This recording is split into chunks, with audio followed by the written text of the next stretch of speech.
बिस्मिल्लाहिर्रहमानिर्रहीम। माह रमज़ान में वैसे तो सहरी और सारी चीज़ों की बरकतें हैं, लेकिन उसके साथ साथ जो फैमिलीज़ अपना इफ्तार करती हैं उस इवेंट की भी क्या बात है।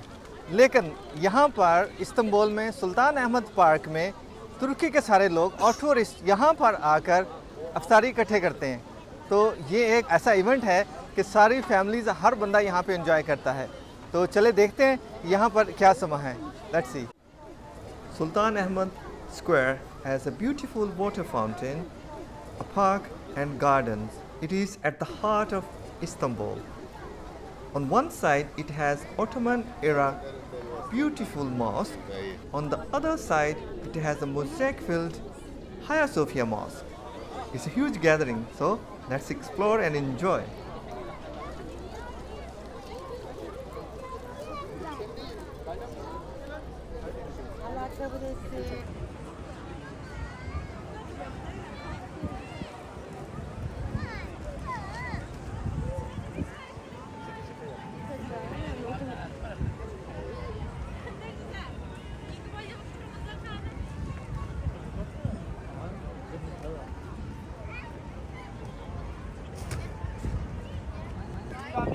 One. Simple cheese chocolate. Chocolate. Yes, please. For you, No, only one. How much? chocolate 20 lira. 20. Simit. Okay. Yeah.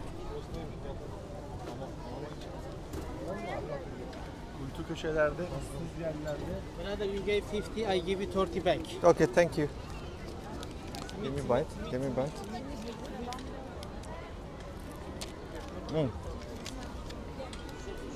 Give me.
Evet, efendim.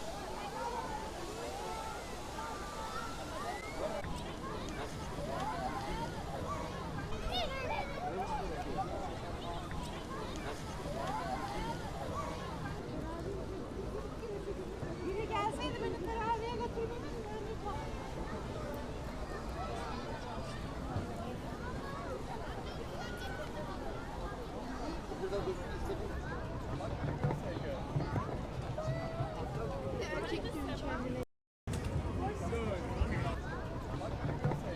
ये ब्लू मॉस्क आपको पीछे बैकग्राउंड में नज़र आ रही है, बहुत खूबसूरत है और इसके मीनार तो बहुत ही मशहूर हैं। इसकी आपको किसी और दिन सैर करवाएंगे। अगर आप भी इस जगह पर आ चुके हैं या प्लानिंग कर रहे हैं कि यहाँ पे आकर रोज़ा रखें या सुल्तान अहमद पार्क को विज़िट करें, हाया सोफिया ब्लू मॉस्क को, तो कमेंट में ज़रूर बताइएगा कि आपको वीडियो कैसी लगी और आपका एक्सपीरियंस कैसा था। ये भी हाया सोफिया के अंदर जाने के लिए लंबी लाइन लगी हुई है, तो इसमें ओए कितनी लंबी लाइन है, चल के देख खड़े होते हैं इसमें।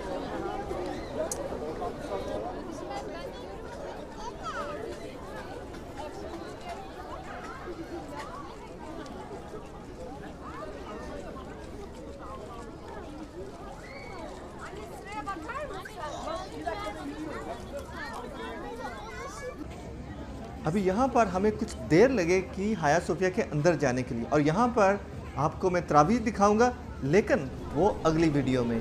चलिए अपना बहुत सा ख्याल रखें और keep exploring life with Maqbool.